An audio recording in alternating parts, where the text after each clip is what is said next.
राजनीति और राज की नीति में बहुत फर्क होता है। लिहाजा भले ही तत्कालिक लाभ के लिए राजनीतिक दल अपने एजेंडे बदलते रहें, जब तक हर विषय पर राज की नीति नहीं बनेगी, राजनीति तो होती रहेगी। देखिए एक खास रिपोर्ट।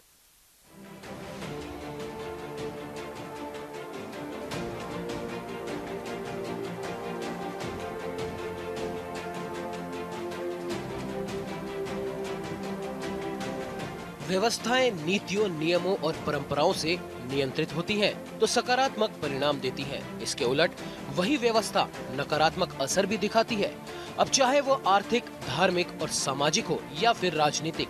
इसके हर आयाम में एक गतिशीलता, तरलता और सरलता होती है।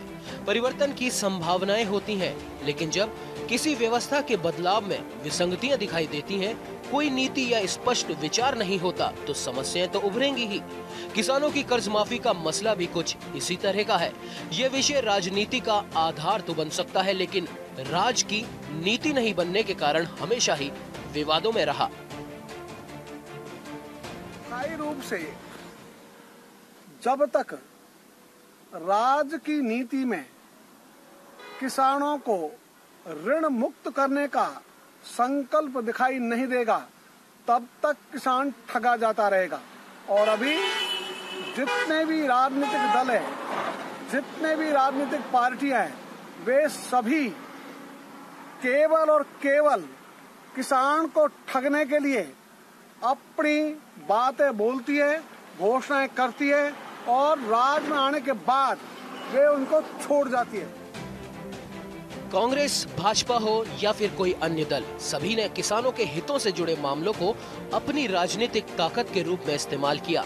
आजादी के बाद से सभी सरकारों ने जय जवान जय किसान का नारा बुलंद करते हुए सरकारें तो बनाई, बिगाड़ी और हालत तो यहाँ तक पहुँची कि आलू, प्याज और टमाटर सरकारों की जीवंतता के लिए प्राणवायु बनकर कभी हलक में अटक गया तो कभी उसे निगल लिया गया।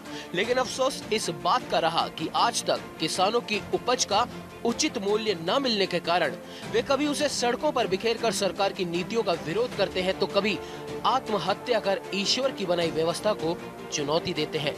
लेकिन विडंबना तो ये है कि आज तक देश भर में किसानों की समस्याओं के निराकरण के लिए राज की नीति ही नहीं बन सकी। कोई ऐसी व्यवस्था विकसित ही नहीं हो पाई जिसके आधार पर कोई भी सरकार राज की नीति का पालन करते हुए उनके हितों के बारे में निर्णय कर सके। देश में राजनीति ज्यादा होती है, लेकिन राज की नीति बनती नहीं। जब राजनीति और राज की नीति, इन दोनों में अंतर होता है, तो व्यक्ति जो भी वहाँ का है वो अपने आप को ठगा सा महसूस। चूंकि चुनावी राजनीति में जीत और हार सरकार बनने और बिगड़ने का पैमाना हो गया है, किसी भी मुद्दे और मसले पर राज की नीति का ना होना अच्छी लोकतांत्रिक व्यवस्था नहीं कही जा सकती।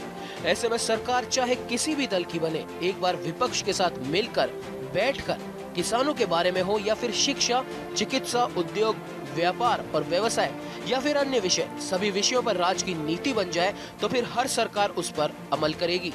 हर मामले में राजनीति करते हुए व्यवस्थाओं में विसंगतियों को पैदा करना स्वस्थ राजनीतिक परंपराओं की अवहेलना ही होगी। न्यूज इंडिया के लिए जयपुर से रमेश पुरोहित की रिपोर्ट।